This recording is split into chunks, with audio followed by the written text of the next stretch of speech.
আজকের এই পর্বে দেখো দশম শ্রেণীর পাঠ্য শঙ্খ ঘোষের লেখা আয় আরও বেঁধে বেঁধে থাকি কবিতাটা তোমাদের বিষয়বস্তু আলোচনা করছি। তা কবি শঙ্খ ঘোষের লেখা মূল কাব্যগ্রন্থ জলই পাষাণ হয়ে আছে, সেখান থেকেই কিন্তু আয় আরও বেঁধে বেঁধে থাকি কবিতাটি সংকলিত হয়েছে। তা কবি শঙ্খ ঘোষ স্বাধীনতার জন্ম তার 1932 সালে, অর্থাৎ তিনি যখন লেখালেখি শুরু করলেন তিনি স্বাধীনতার পরবর্তী সময়ের কবি। তখন আমাদের ভারতবর্ষ সবেমাত্র স্বাধীনতা লাভ করেছে।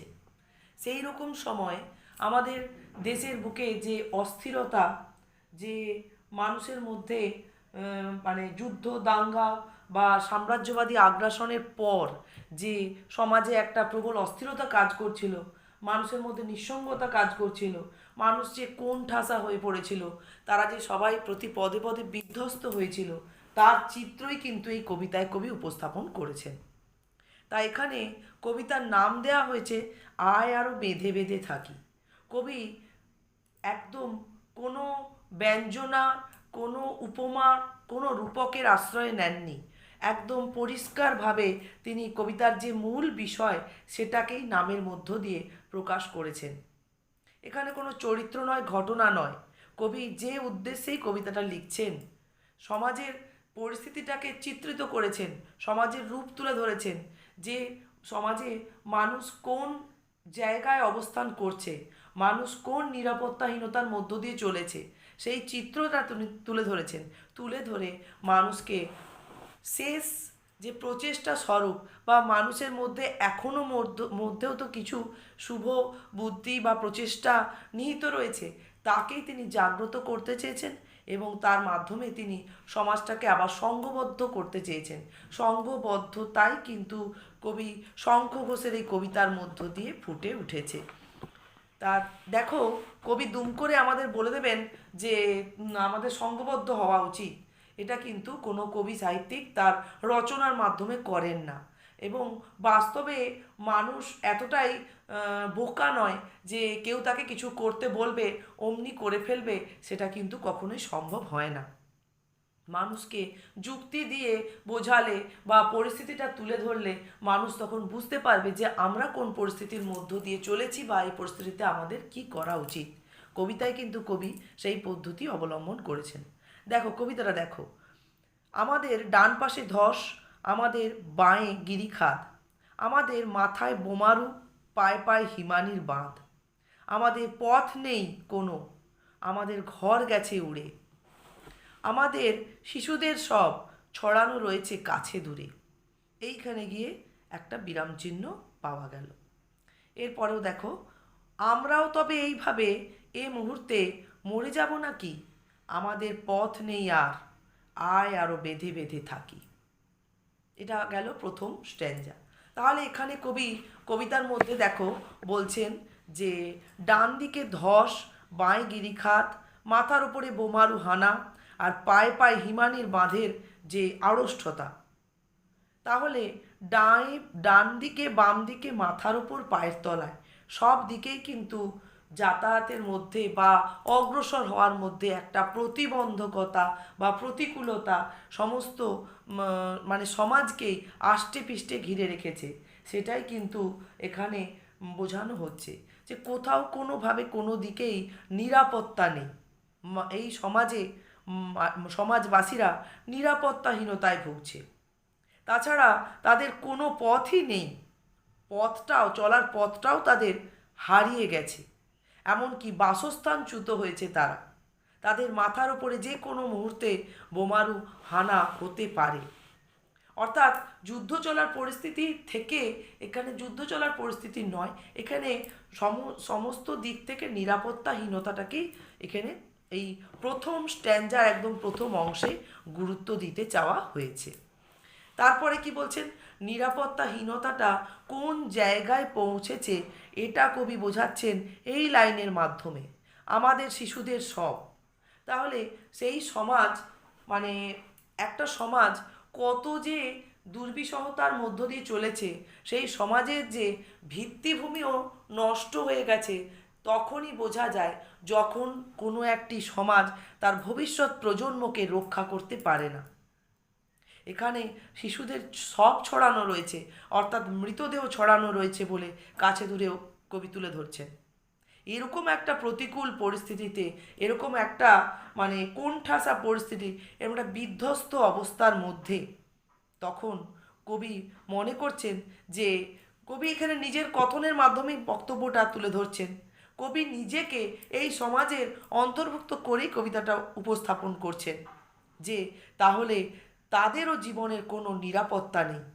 ভবিষ্যৎ প্রজন্মকে যখন রক্ষা করা যায়নি, তাহলে সমাজে কারোরই জীবনের কোনো নিরাপত্তা প্রদান করা সম্ভব নয়। তাহলে আর যখন কোনো উপায় নেই, পথ নেই, সঙ্গবদ্ধ হওয়া ছাড়া আর কোনো পথই কবি দেখতে পাচ্ছেন না। তাহলে প্রথম স্ট্যাঞ্জার মধ্যে কবি পুরো পরিবেশ পরিস্থিতিটা চিত্র তুলে ধরলেন যে কোন প্রতিকূলতা বা কোন বিধ্বস্ততার মধ্য দিয়ে সমাজ চলেছে বা সমাজ অবস্থান করছে বিধ্বস্ততার মধ্যে।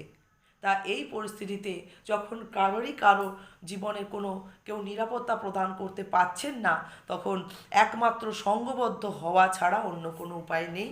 এই মানে এই একটা এখানে কবি তার পরামর্শ বা উপায় হিসেবে কবিতায় উপস্থাপন করছেন। এরপর দেখো, আমাদের ইতিহাস নেই, অথবা এমনই ইতিহাস আমাদের চোখ মুখ ঢাকা। আমরা ভিখারি 12 মাস। পৃথিবী হয়তো বেঁচে আছে, পৃথিবী হয়তো গেছে মরে। আমাদের কথা কে বা জানে, আমরা ফিরেছি দৌড়ে দৌড়ে। তাহলে এই অংশটায় কবি কি বলছেন? দেখো, ইতিহাস নেই। কাদের ইতিহাস নেই? না, সমাজের এই সমস্ত মানুষ যারা চারিপাশে নিরাপত্তাহীনতার মধ্যে থেকেও কোনোভাবে নিজেদেরকে কোন দিকে চালিত করলে তাদের সমাজটাকে তারা আবার রক্ষা করতে পারবে, সেই দিশা খুঁজে পাচ্ছেন না। সেই সমস্ত মানুষের কোনো ইতিহাস নেই, বা তাদের তারা কেউই ইতিহাসে ঠাঁই পায়নি। কিন্তু একটা স্বাধীনতা পরবর্তী সময় সমাজের মধ্যে যে বিশৃঙ্খলতা, যে একটা অস্থিরতা কাজ করছিল, কারোর জীবনের, কারোর ব্যক্তিগত জীবন, সামাজিক জীবন, কর্মজীবন, কোনো কিছুতেই কোনোভাবে সুনিশ্চয়তা ছিল না। এরকমই একটা পরিস্থিতির মধ্যে কবি মনে করেছেন যে এই সমস্ত মানুষগুলোর কোনো ইতিহাস তৈরি হয়নি, বা তাদের ইতিহাসটা কেমন না, তারা চিরকাল তাদের মুখ চোখ ঢাকা, অর্থাৎ তারা কখনোই সমাজে কারোর কাছে প্রকাশিত হচ্ছে না, বা তাদের যে জীবনের দৈন্যদশা, সেই দৈন্যদশাই তাদের জীবনের একমাত্র পরিচয়। তাই কবি মনে করছেন যে এভাবেই মনে হয় পৃথিবীটা এগিয়ে চলছে। আমরা যখনই কোনো একটা পরিস্থিতি বা সময় দেখি, তখনই সেই ক্ষেত্রের শুধু পরিস্থিতি বা সময়কে আমরা বিচার করি না, আমরা একটা সামগ্রিক ক্ষেত্র দিয়ে বিচার করে ফেলি। তাই কবি এখানে পৃথিবীর কথা তুলে ধরেছেন যে পৃথিবী হয়তো বেঁচে আছে বা হয়তো মরে গেছে। পৃথিবীতে অস্তিত্ব, এই সমাজেই মানুষের মধ্যে প্রাণের অস্তিত্ব হয়তো আছে বা হয়তো নেই। তবুও তো তারা কজন হলেও তাদের মধ্যে প্রাণের অস্তিত্ব রয়েছে। তাদের কথাও কিন্তু কেউ শুনছে না। কেন না? তারা শুনছে না। তারা কোথায় শোনাতে যাচ্ছে না? তারা দৌড়ে দৌড়ে ফিরছে। সঙ্গবদ্ধ হওয়ার কথা বলছে, তাদের কথা কিন্তু কেউ গ্রাহ্যই করছে না।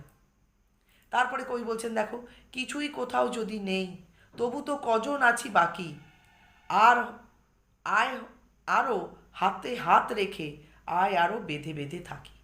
তাই কবি যখন বলছেন যে পৃথিবী বেঁচে থাকুক বা মরে যাক, তাদের কথা এই ধরনের নিরাপত্তাহীন সমাজে যে মানুষগুলো একদম কোণঠাসা হয়ে বেঁচে আছে, যাদের চারিধারে বিপদ, যাদের চারিধারে সবসময়ের জন্য একটা বিধ্বস্ততা বা একটা সবসময়ের জন্য একটা বিরূপ পরিস্থিতি অপেক্ষা করে রয়েছে, এই রকম ধরনের মানুষগুলোর কথা কেউ জানুক আর নাই জানুক, তবুও তারা তাদের কথা ধরে ধরে ফিরছে। তাই কবি শেষ প্রচেষ্টা স্বরূপ মনে করছেন যে কজন তারা বাকি রয়েছেন এই সমাজের বুকে, তাদেরকে নিয়েই কবি কি করতে চাইছেন না হাতে হাত রেখে সঙ্গবদ্ধ হওয়ার কথা বলছেন, যাতে করে একটা একটা কি বলবো যে সবল বা শক্তিশালী প্রতিরোধ গড়ে তোলা সম্ভব হয়, সমাজকে যাতে নিরাপত্তাহীনতার হাত থেকে রক্ষা করা যায়, সমাজটাকে যাতে আবার ঘুরে দাঁড় করানো যায়, তার একমাত্র উপায় স্বরূপ কবি শঙ্খ ঘোষ এখানে মনে করছেন সঙ্গবদ্ধ হওয়া। তাছাড়া আর অন্য কোনো পথ খোলা নেই। সঙ্গবদ্ধ হলেই কিন্তু সেখান থেকে অনেক পথের অনুসন্ধান পাওয়া সম্ভবপর হবে। তো এইভাবেই কবি কবিতার মধ্যে একটা প্রথমে সমাজের যে দুরূহ পরিস্থিতি সেটার চিত্র তুলে ধরেছেন, তারপরে আবার যে সমাজের মধ্যে মানুষ কিভাবে জীবনযাপন করছে সেটার চিত্র তুলে ধরেছেন, দিয়ে তিনি শেষ যে উপায় হিসেবে রয়েছেন সেই উপায় গ্রহণ করার জন্য সবার কাছে প্রার্থনা জানাচ্ছেন বা সবার কাছে আবেদন রাখছেন এই কবিতার মাধ্যমে। তাই বিষয়বস্তুটা তোমরা আগে একটু তৈরি করো, এরপর আমরা এর প্রশ্ন সহ কিছু উত্তর আলোচনা করব।